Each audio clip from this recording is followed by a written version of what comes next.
aloft over the Atlantic seaboard one fine morning in 1943, an imposing force of American naval air power proceeds to an important rendezvous.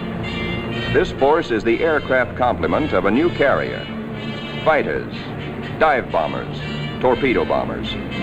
With the air group commander leading everyone, they are flying out to sea to join the ship which will be their floating home and fighting base. He is one of many carriers which the American people have built since Pearl Harbor to destroy the enemy in his own part of the world, far away. And there now is our base, powerful and serene. In honor of all American aircraft carriers, let us call her the Fighting Lady.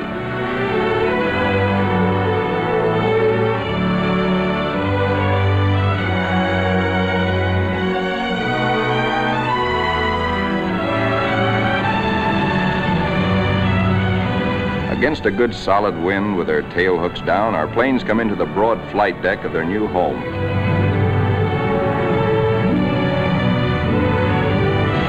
In case the plane's hook fails to catch the arresting gear, there's a series of stout wire barriers. Number one man on the flight deck just now is the LSO, the landing signal officer, always a flyer himself. Like all aviators, he'd much rather be flying. Come on in and sit down. The plane is out of the groove and he waves it off. Come around another time, pilot, and we'll take you aboard.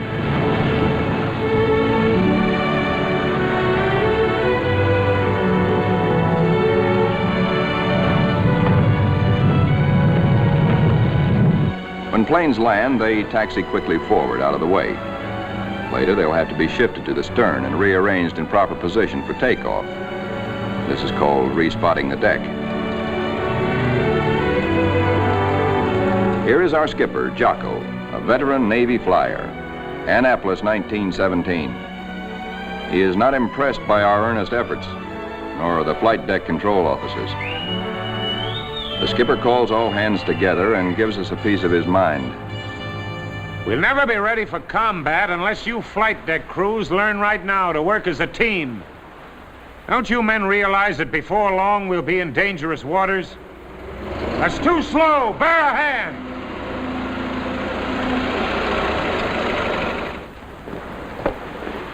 Watch out. Keep that wing clear. Get it over to starboard. Way over to starboard.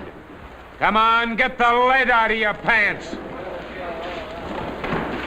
Now this is the way your deck should look when you're ready for action.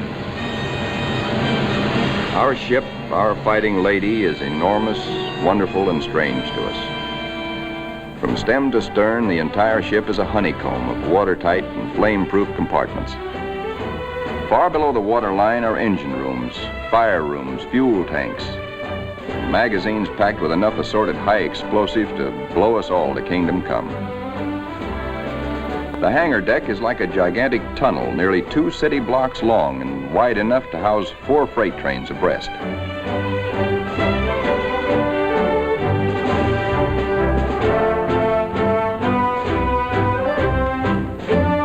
It'll take us a week, a month maybe, to learn our way around. These new surroundings are as mysterious to us as they are cold and impersonal. Our Fighting Lady is like a huge floating cave, noisy and uncomfortable.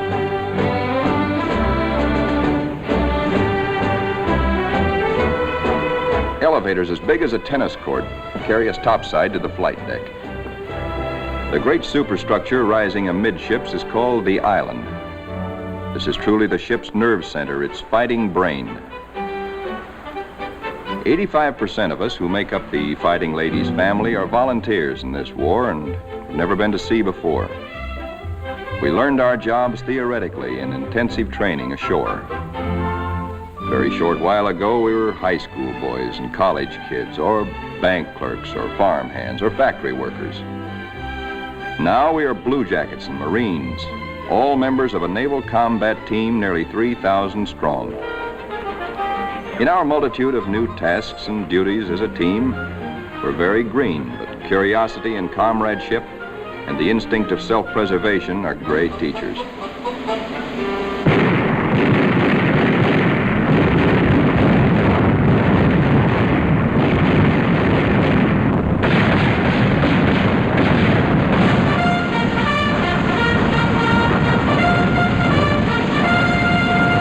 Some of us have to master the delicate and complicated instruments which control the fire of our 5-inch batteries, the guns that must defend the Fighting Lady when enemy dive bombers and torpedo planes attack.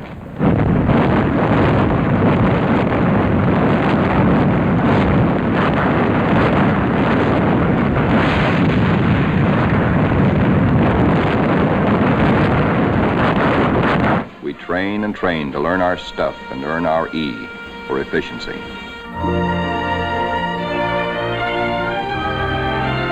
The Fighting Lady's destination is still a closely guarded secret, but no one can hide the fact that we are entering tropical waters.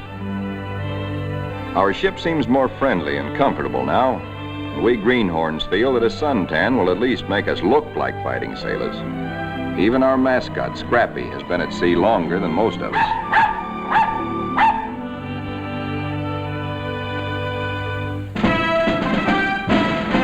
Some of the mystery that has been hanging over us is lifted when we enter the Panama Canal. There's a lot of unprofessional nervousness about whether or not we're too big to get through the locks. By using lines instead of fenders, we do get through, as the naval constructors knew all along we would. Come on, hop aboard. We're going places. For 2 cents I would. Do you know anybody wants to swap?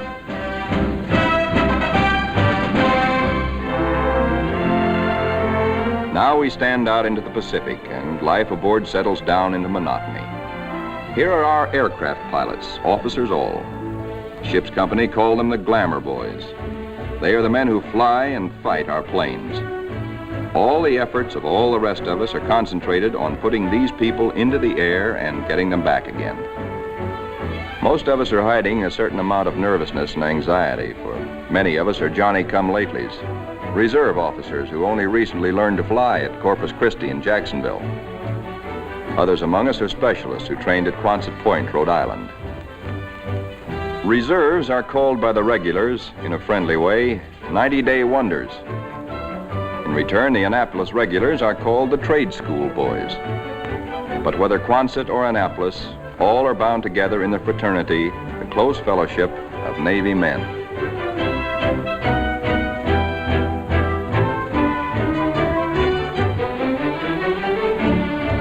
Among the ship's non-commissioned personnel, almost 3,000 Blue Jackets and 100 Marines, the hottest shots are the air crewmen, aerial gunners, and radio men. These boys and the plane captains are the partners of the Glamour Boys in the air.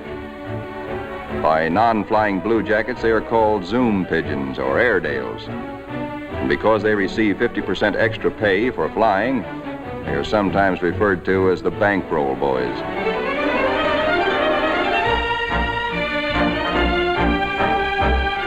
Everybody aboard ship backs up the flying group. This requires the efforts of all manner of people. Many of the jobs are far from glamorous. All the little tasks and services you find along Main Street must be performed by some members of our carrier's crew. For though the Fighting Lady is a powerful ship of war, she is also a sizable American community, whose population must be supplied with all the necessities and some of the comforts of home.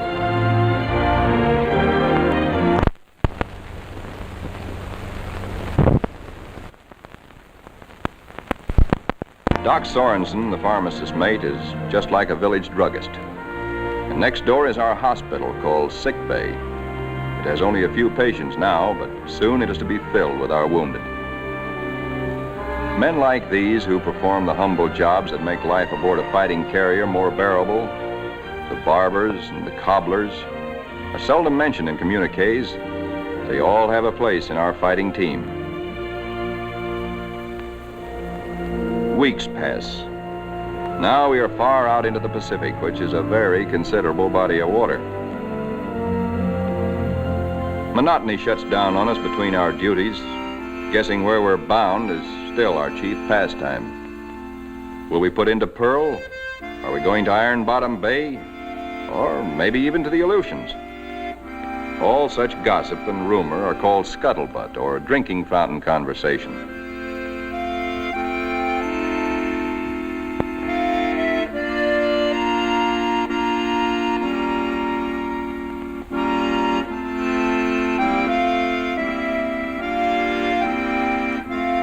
Throughout the ship, men get together in little groups to take refuge from the heavy burden of waiting for something to happen.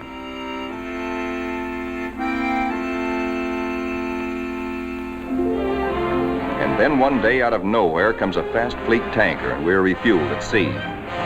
This tells us something. This tells us that we are not going to Pearl or any other land base for a long, long time.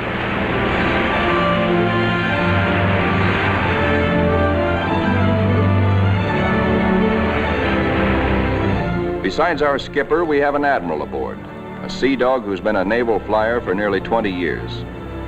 Until now, only these officers have known where we are to go. But now Jocko, our captain, confers with the air group commander and reveals the plan.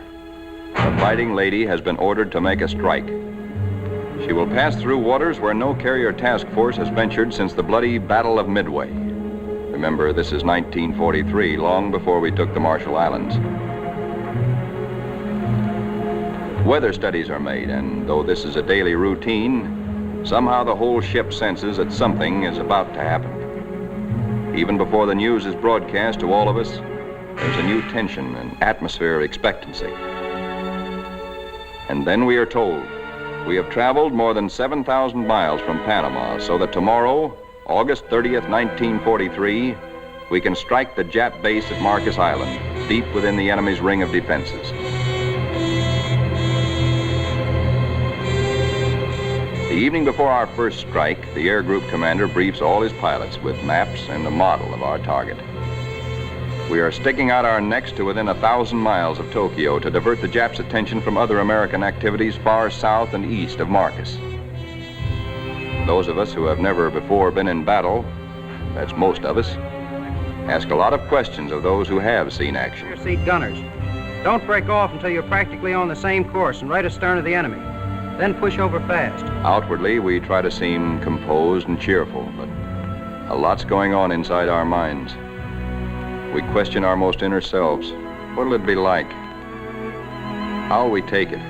Will we do all right? This is the night when a lot of boys write one more letter home.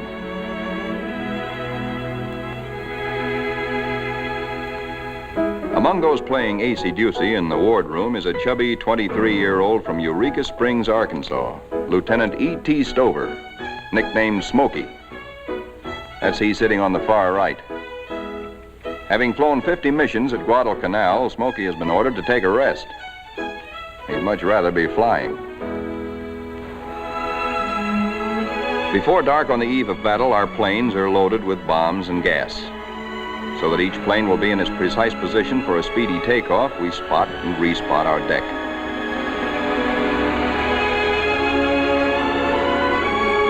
Now all is perfect. We will strike at dawn. And now GQ, General Quarters.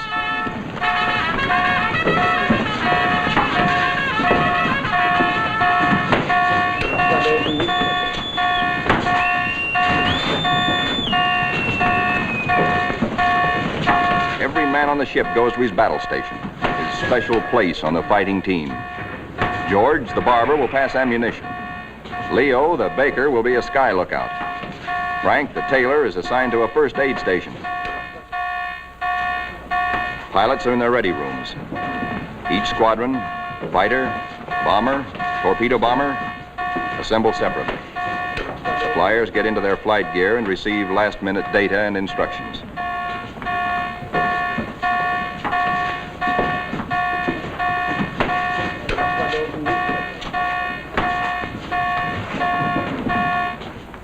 On the flight deck, our first battle dawn awaits us.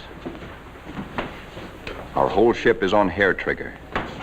The Fighting Lady is hardly 100 miles from the first target of her career. These last few minutes before the order for our first action are the toughest time of all.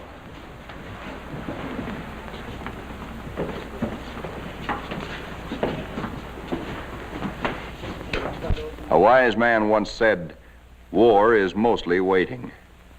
We learn now what that can mean. At last the word comes. Pilots, man your planes. Ready Room 3, roger. Pilots, man your planes.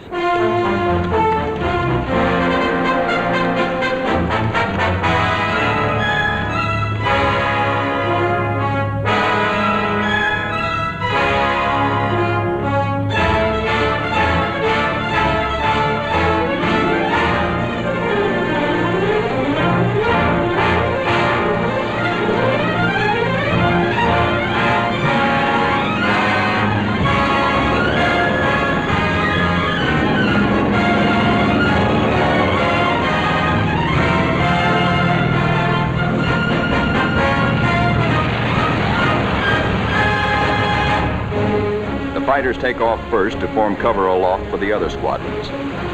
Then the bombers, heavy laden with destruction.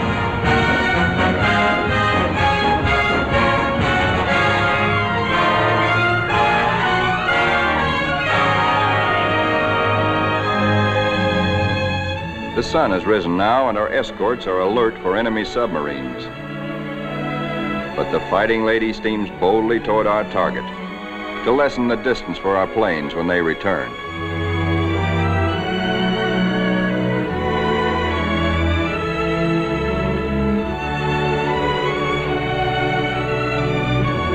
The radio plotting room is the electric eye and ear by which the Fighting Lady detects and keeps tab on all planes and ships for miles around us. Smokey, the fighting ace from Arkansas, has been put in charge of this room for our big day. Hunched among his assistants, Smokey is like a super quarterback on a super football team. He is in constant touch with our entire air group.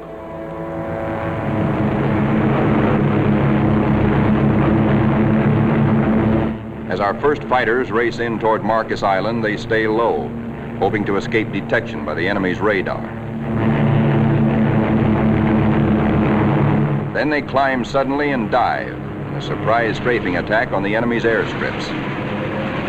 These red balls floating up at us so lazily are anti-aircraft fire. There is 3 times as much of it coming up at us as we can see, because only 1 shell in 3 is a tracer. What look like fiery pollywogs are tracers from our own wing guns. The Ack-Ack is much heavier than expected, but through it we go to knock out enemy bombers on the ground. All through these battle pictures, realize that we are looking straight down our own gun barrels. These pictures are taken automatically by the same mechanism that operates the guns. Pictures even shake with the gun's recoil. Our eye is now the very eye of our fighting airplane.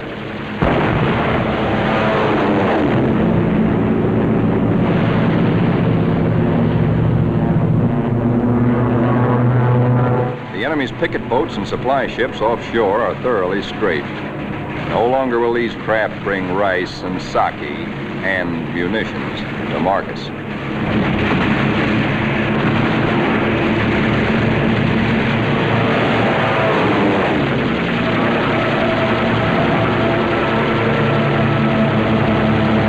Our bombers flying higher see the island beginning to burn. A moment ago, it looked like a little jade trinket in a cobalt sea.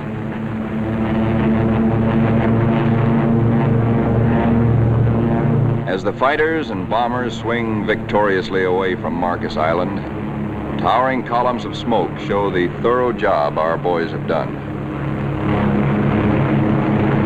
Back aboard ship, Smokey is tracking the flyers with care to be sure that none is missing and that no enemy planes are trying to follow them out to our Fighting Lady.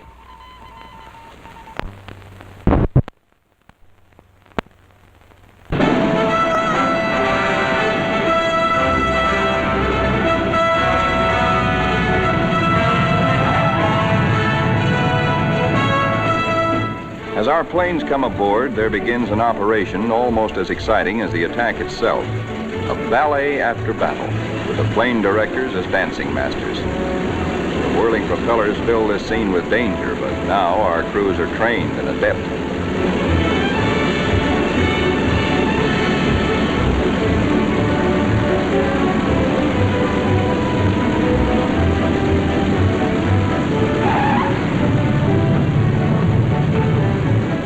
commanding signal officer performs an eloquent adagio on the Fighting Lady's stern.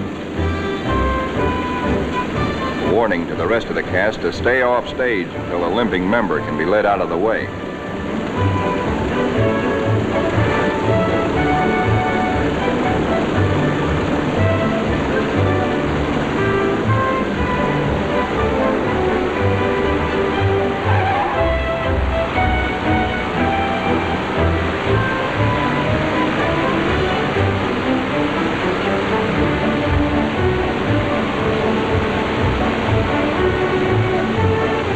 Pilots go below to report to their combat intelligence officers.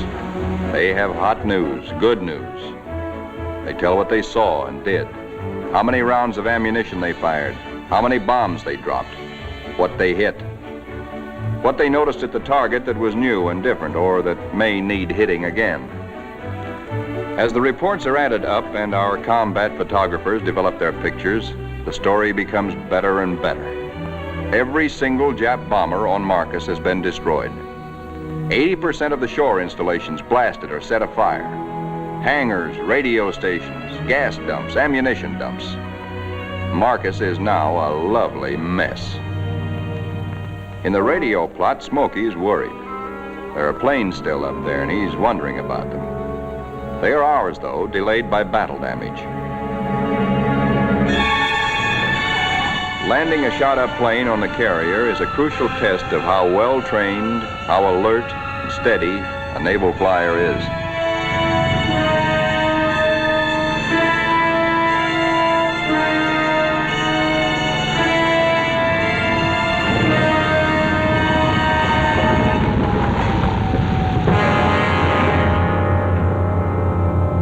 The Fighting Lady now has met her enemy.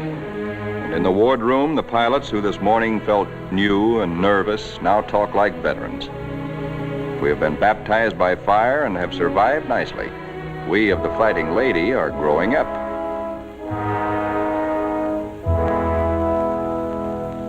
The admiral of our task force knows the overall strategy of the whole Pacific campaign: to smash straight through Japan's outer network of islands, to recapture the Philippines and land on the mainland of Asia. Thus, we will deny Japan supplies from Malaya and the Dutch East Indies and leave her far-flung island garrisons marooned. Then we will reach out and really help our ally China. Months after Marcus, this campaign is well started. Our carrier task forces have been in many battles. And now, early in 1944, the Fighting Lady's target is Kwajalein in the Marshall Islands. These are Jap Zeros.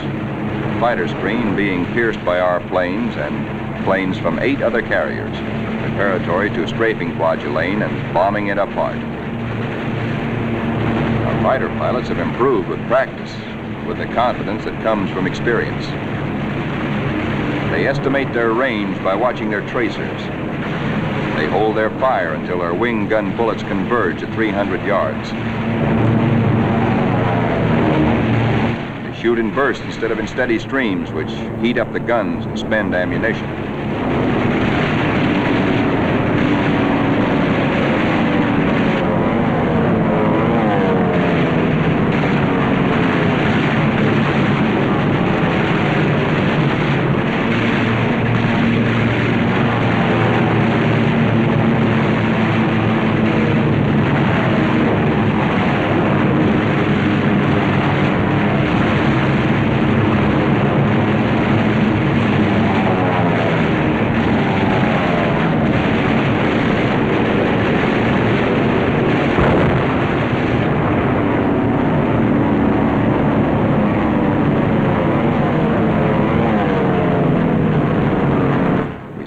Kwajalein burning very satisfactorily.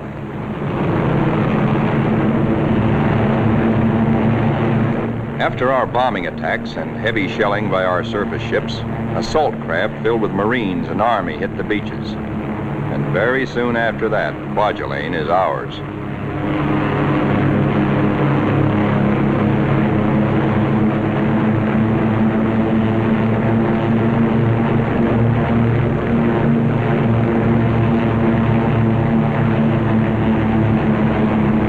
Right after Kwajalein, word comes to our admiral that a truck Japan's huge and secret naval fortress 1,400 miles to the west, there apparently are some heavy units of the Japanese battle fleet. Perhaps we can surprise them. Again, the Fighting Ladies Squadron and squadrons from other carriers take off for combat. A lot of mouths are dry at the thought that our target is mighty truck. The rear seat gunners look back at the Fighting Lady, wondering when and if they will ever return to her.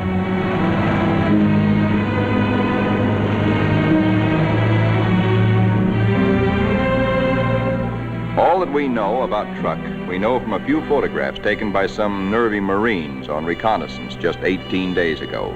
We hear that it is a complex of heavily fortified islands surrounded by airstrips, with naval anchorages at certain spots among the islands.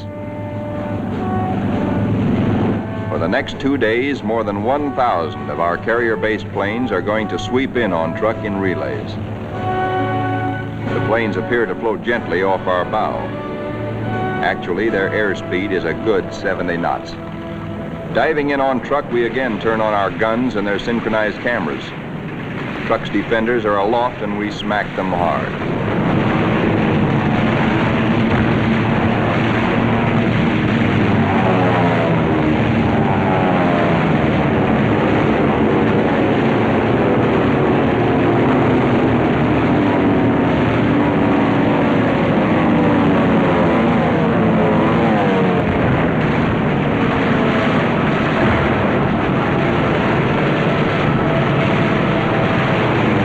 Hearts that were in men's mouths before this strike began now settle back into place and are singing once more. There's something really grand, something historic about diving in here on this place which Japan has been building and guarding jealously from all the Japanese eyes for 20 years. We dive right in low and take a good look at fighter strips, bomber bases, and seaplane ramps.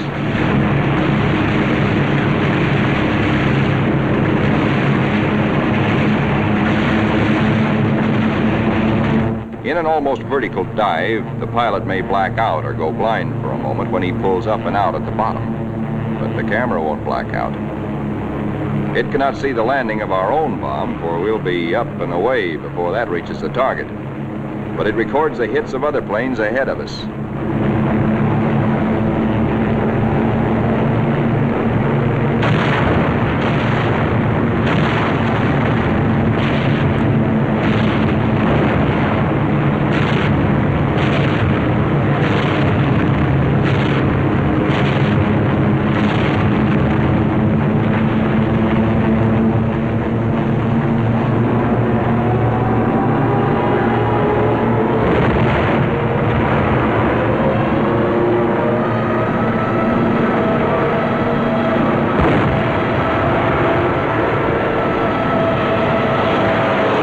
Hope to find the Jap fleet here, but most of it's gone. Some lingering ships, including some of their fast fleet tankers, we find hiding in sheltered coves. The vessels which we are now strafing are other fleet auxiliaries, rice boats, transports, and ammunition ships.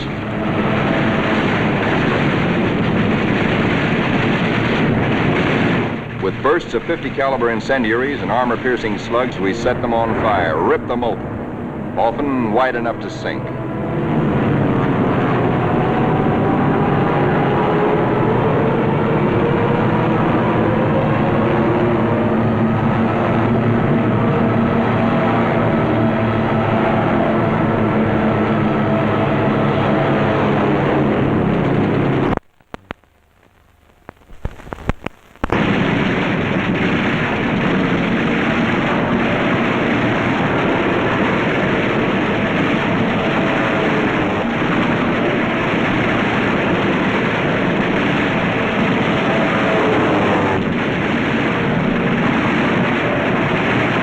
Strafing ships filled with TNT is not very healthy for pilots who dive too low.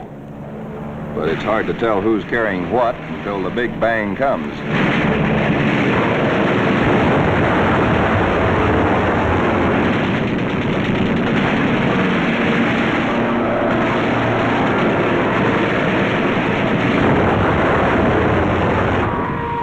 Going to the deck at 130 miles an hour with a flap shot away, all a pilot can hope to save is his own skin. Here comes our new air group commander. He's had a bit of trouble. His windshield is blotted with blood, and he has to feel his way aboard. Strafing at low altitude, he took a 40-millimeter anti-aircraft burst right in the face. More than 200 wounds, and his plane a sieve. But he'll live to fly again. Some planes will not return, but others come back and land somehow, anyhow. Considering the toughness of truck, our losses are astonishingly light. No time is lost getting casualties below.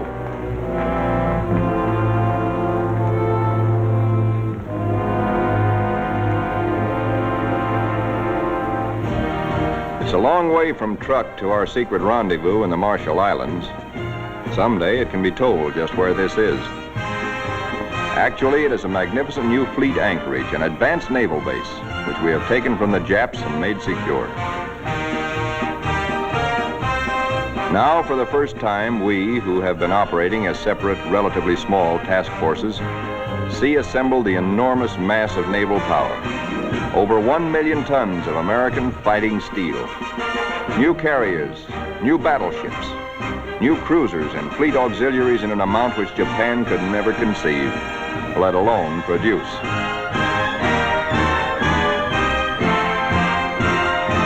That we are able to maintain supply lines over the vast distances of the Pacific is one of the miracles of this war.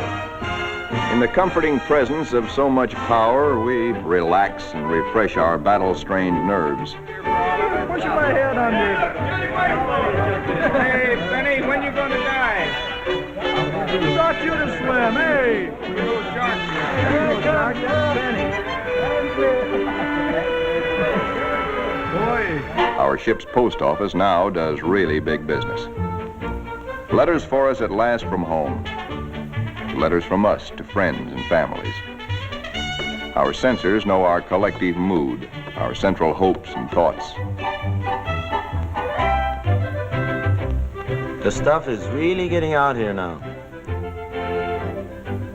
I can't tell you much about it, but oh boy. And the more we get, well, the sooner I'll be seeing you. All hands are called together. Our old skipper, Jocko, has been promoted admiral. Our new one's name is Dixie. Men, as soon as I finish talking, we are getting underway. Our fighting lady is now part of what is designated Task Force 58.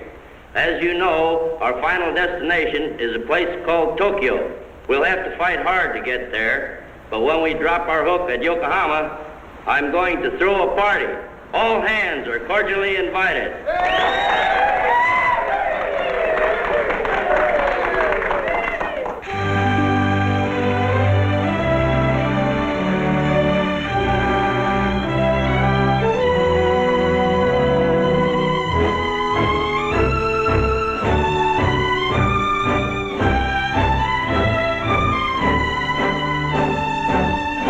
Our task forces are built compactly now around carriers like ourselves with speedy new battle wagons at our side.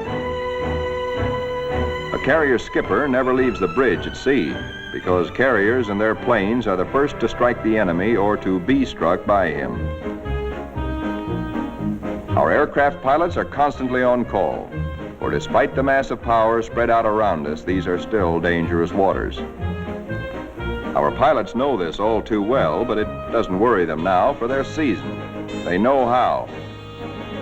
There are a lot of new faces among us, but most of these men, too, have been in action. At places like Hollandia, Mille, Jaluit, Palau, Rabaul, Wake, Maloelap. Our rear seat gunners and radio men are old hands now. Some of their faces are different, too, because there have been replacements. A lot of them have been made commissioned officers. There's a saying in the Navy that you never learn to love a carrier until she gets hurt. Well, perhaps we don't really love our fighting lady, but we've become mighty fond of her and almost comfortable, almost at home.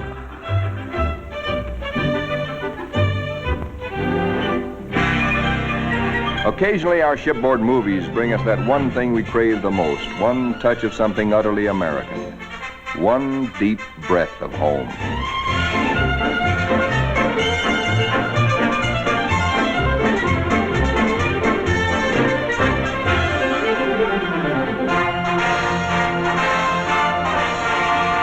Like Jocko, our new skipper, Dixie, is an old hell-diving Navy pilot. In their battle caps, he and Admiral Mitcher look like big league baseball managers. Northwest we steam, and never before in history has an ocean borne such a weight of naval power. Not at Jutland, not at Japan's proud boast, Tsushima, was there anywhere near the force with which we now assert that this is our ocean. This is our air. And we're seeking the Japanese battle fleet to prove it.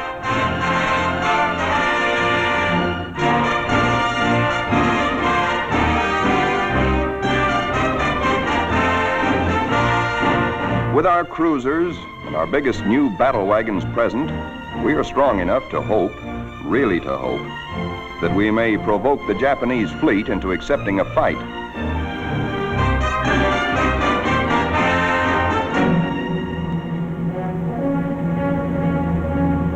We're joined by plotting Coast Guard and Navy transports. The Marines again. So another amphibious assault is cooking.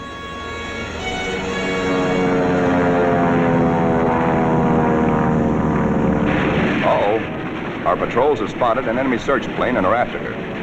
She's a big bird. A 20-ton, four-motored Kawanishi seaplane, the kind we call Emily's.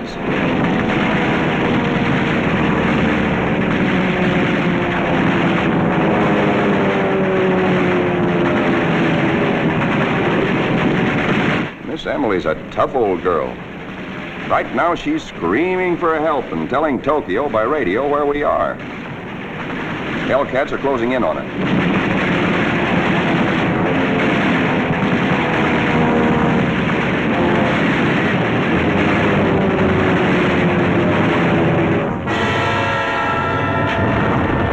So long, Emily.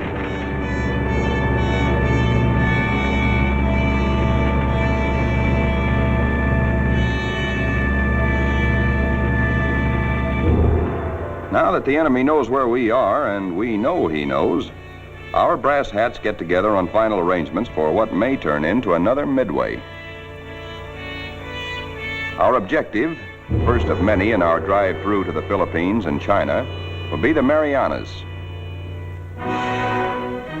In battles just ahead of us, we are to make good use of a multitude of weapons, special devices, and techniques which have been evolved through the 30 years since the U.S. Navy first took to the air.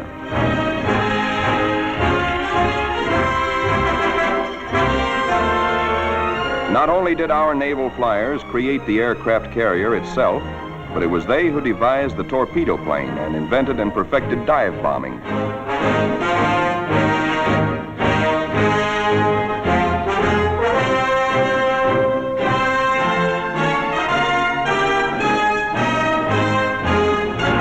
Disposed about our flight decks so that planes can be quickly armed are all manner of death-dealing objects.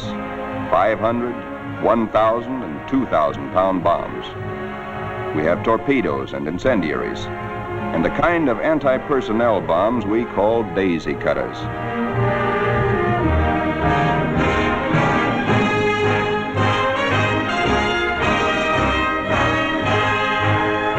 Some of our bombs are armor-piercing, some for fragmentation. Others have delayed action fuses to prolong the effect of our bombardment for hours after we have delivered it. Here are the new rockets, which pack the same wallop as a 3-inch shell. They weigh little, and because there isn't much recoil, they can be fired from planes. On the eve of battle, we are told to scrub up to lessen the danger of infection in case we're wounded.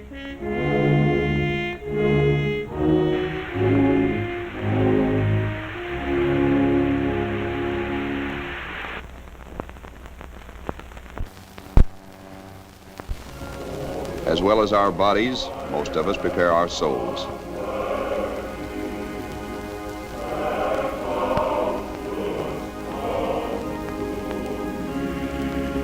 always on the eve of battle, divine services are held in relays so that every one of our fighting ladies' 3,000 sons has a chance to attend.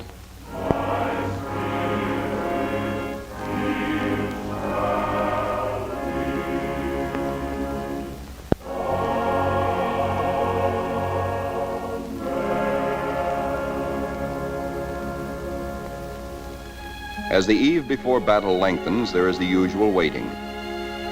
Again, we're reminded that war is mostly waiting.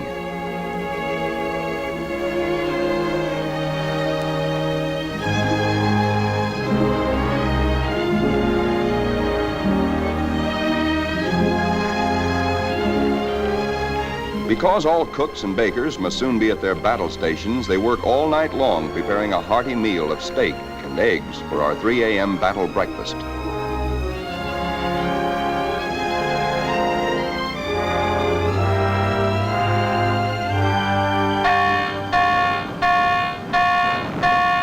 We are being attacked.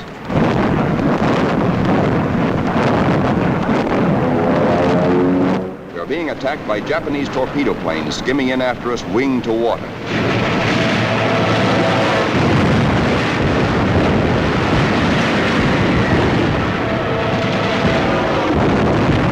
All they want is one hit on our flight deck. We have nearly 90 planes fueled and loaded with bombs, ready for the takeoff.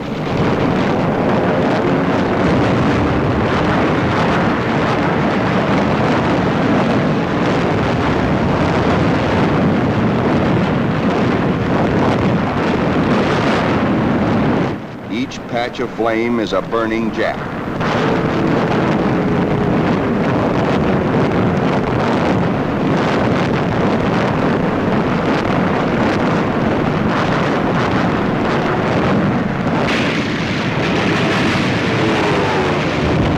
In this surprise attack, 19 Japs are polished off by our ship's batteries. Not a single carrier is hit. We have been fortunate. So now commences another major moment in the fighting lady's career. Flight quarters sounds. In this modern warfare, the young plane captains are to their pilots what squires were to armored knights of old. In this operation, typical of many more to come, a lot of other fighting ladies will be involved. And nearly 2,000 carrier-based planes, all of them attacking in air groups like our own.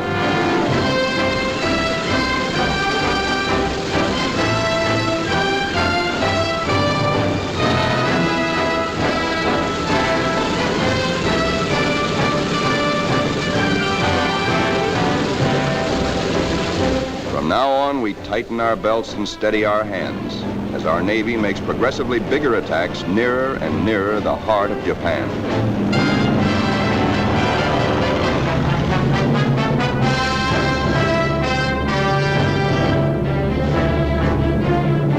At his post and radio plot, tracking down enemy planes and cursing the luck that keeps him out of the air, Smokey chafes at being grounded on a day like this, especially when targets are juicy ones. All the Jap air bases and military installations in the Marianas, and a special prize package, Guam, the island which we did not fortify, but the Japs did. Now comes word that the Japs have sent strong air reinforcements to Tinian, which flanks Guam. Again, our synchronized cameras record, as no human eye and memory could record, just what our guns and bombs do to the enemy. These pictures enable our air combat intelligence officers to assess the damage as we swoop down upon Tinian.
our planes return for more fuel and ammunition, the surface vessels take over. A prodigious naval barrage to prepare the beaches our assault forces are going to hit.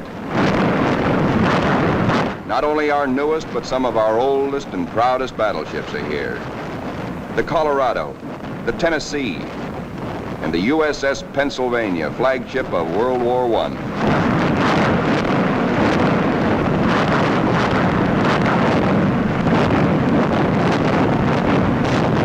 Winging home to the Fighting Lady, several of our planes, crippled, make a game attempt to land. Now is when the landing signal officer must judge not only the speed, but estimate the battle damage of planes like these.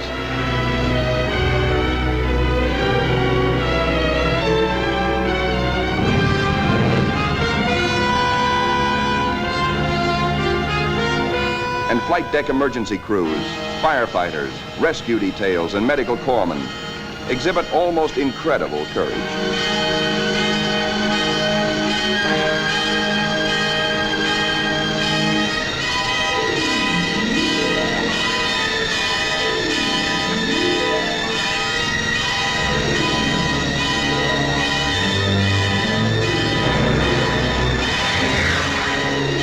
The pilot of a torpedo plane has been unable to release his load of incendiaries. Burning thermite is spilling out at incandescent heat. In the plane's tanks remain about 75 gallons of high-octane gas. The men who brave this danger to save pilot and crew deserve every citation they get.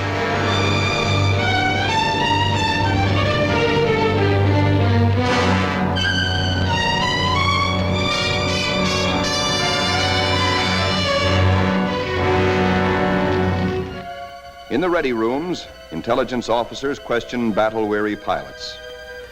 What did you see? Any Jap carriers in sight? Are you sure they were carrier-based planes? Then from radio plot comes uncomfortable news. Torpedo planes and dive bombers from enemy aircraft carriers are approaching. All hands, man your battle stations. To our engine room go orders for flank speed, which is a few knots faster than full speed, in case we need to take evasive action. All boilers are lighted to let the Fighting Lady outdo herself if necessary. The engine room people turn on the heat, and the propeller shafts churn like fate in their alleys.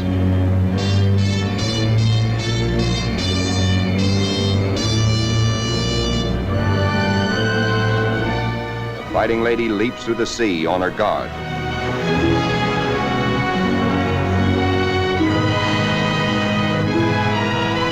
Skipper Dixie gears himself for action, and so does wise old Scrappy.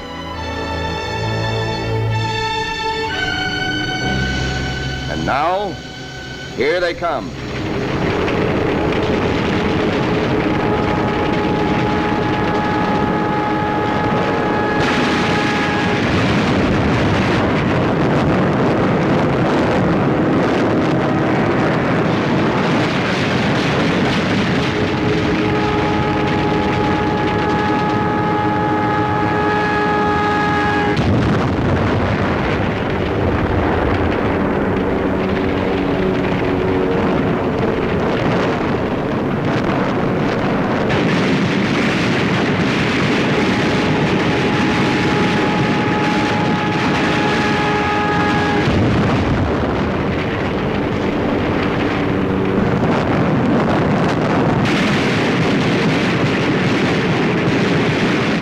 Jap Jill, torpedo bomber, miraculously keeps coming through our wall of flak. She's approaching us fast with a life that must be charmed. Our gunners throw everything they've got, but still she comes. If he ever releases that torpedo,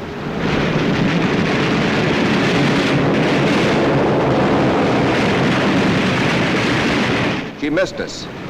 Either the pilot was already dead or his release gear jammed.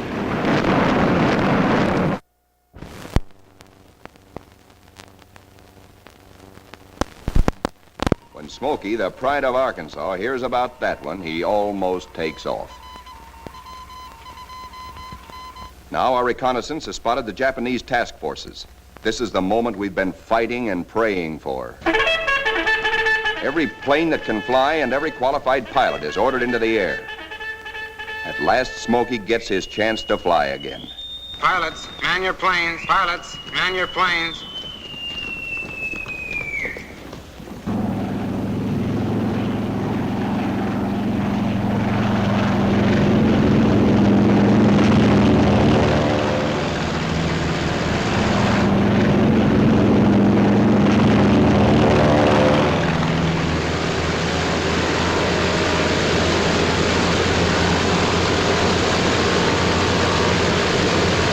Philippine trade wind is tearing down our flight deck.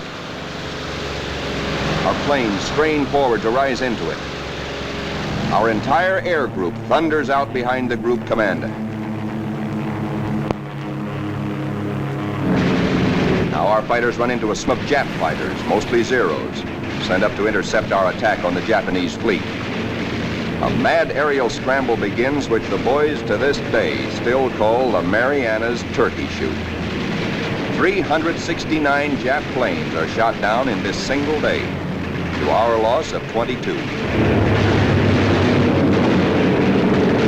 Japanese plane makers have sacrificed strength and firepower for agility.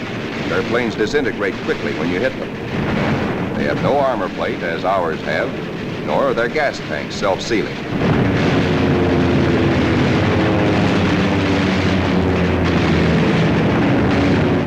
Little monkeys are fancy flyers. They think aerobatics can win dogfights, whereas we believe in smooth flying and careful shooting.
And now, at last, through a late afternoon haze from high altitude, our air combat group sights the Imperial Japanese battle fleet. These are the first pictures ever taken of a great enemy naval formation like this.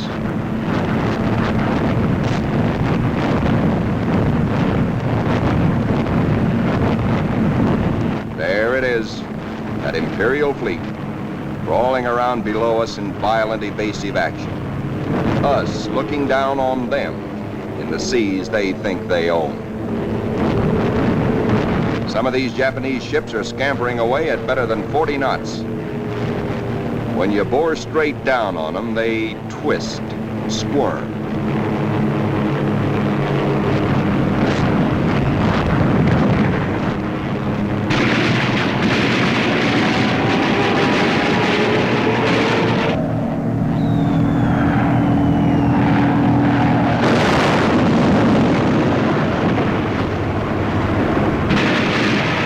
Engage a big destroyer at the bow, hoping to shoot out his bridge. And he shoots back plenty.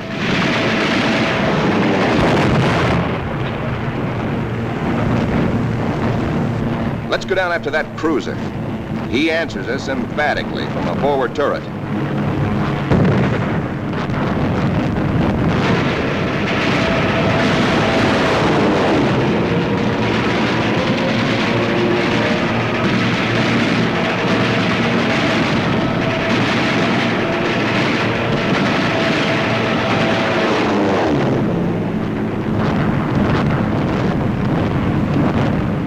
Now a 25,000-ton Jap carrier of the Hayataka class is going to get it. Watch 5 o'clock in the camera, the lower right-hand corner of the screen. This big flat top gets it where the turkey got the axe.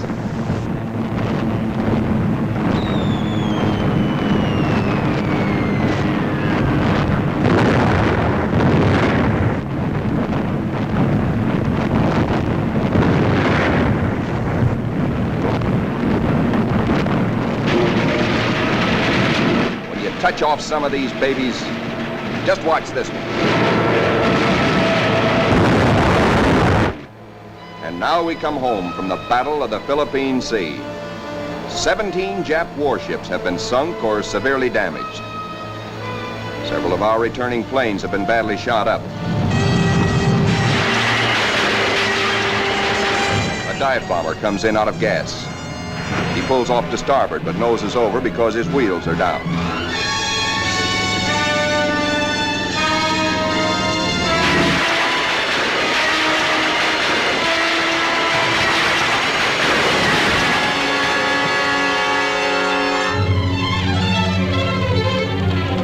This pilot has 73 holes in his plane, and his leg almost shot away.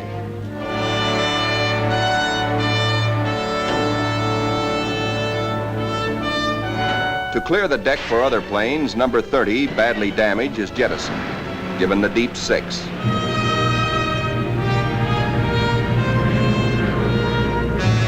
Watch carefully. This man's controls are all but shot away.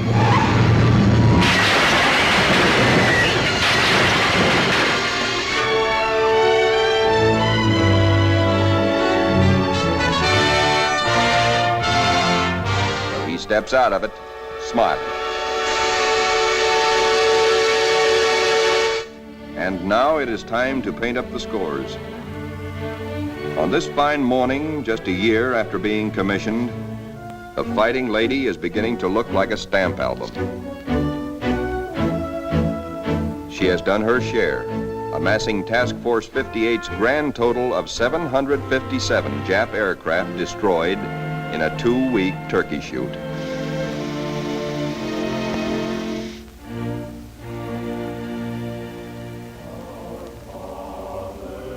But there's another score to add up. Our own casualties. Quite a few faces are no longer with us on the Fighting Lady. Among them, Commander Upson, skipper of our torpedo squadron. Lieutenant Pappy Condit. Lieutenant John Meehan.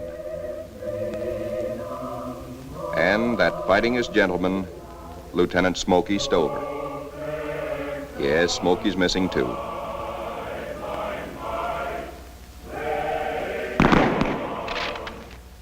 Salute them under their country's flag. For they were brave. They were gallant. Others will come forward to take their places. For the battles we have fought on the seas and in the sky are only the beginning. Still hungry for battle will steam our carrier. Serene, powerful, unafraid. She and her planes will come home again someday, God grant, but not until the bitter, glorious end. For she is, and we salute her, the Fighting Lady.